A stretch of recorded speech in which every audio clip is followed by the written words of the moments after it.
बिस्मिल्लाहिर्रहमानिर्रहीम। अस्सलामुअलैकुम वरहमतुल्लाहि ताला वबरकातुहू। रात की कुछ एहतियातें। रात को पेट भर कर ना खाएं। नंबर 2, बादी वाली चीज़ें मसलन दाल गोभी भी ना खाएं।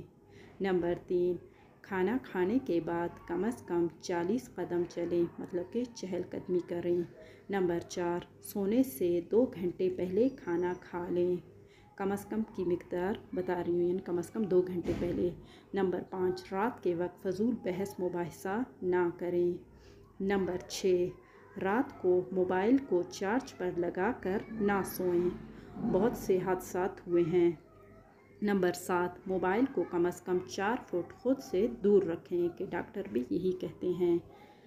नंबर 8, गैस का मेन वाल्व ज़रूर बंद करें, कि बहुत से हादसात से हिफाजत रहती है।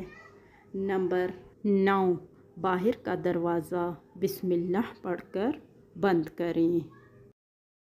मफ़हूम हदीस है कि शैतान इस दरवाज़े को नहीं खोलता जिसे बिस्मिल्लाह पढ़कर बंद किया गया। नंबर 10, रात को मुर्दों को याद ना करें। नंबर 11, तमाम बर्तनों को ढाँप कर रख दें, क्योंकि इसकी हदीस में बहुत ताक़ीद है। नंबर 12, आयतुल कुर्सी पढ़कर घर के चारों कोनों पर दम करें, कि शयातीन जिन्नात से हिफाजत रहती है।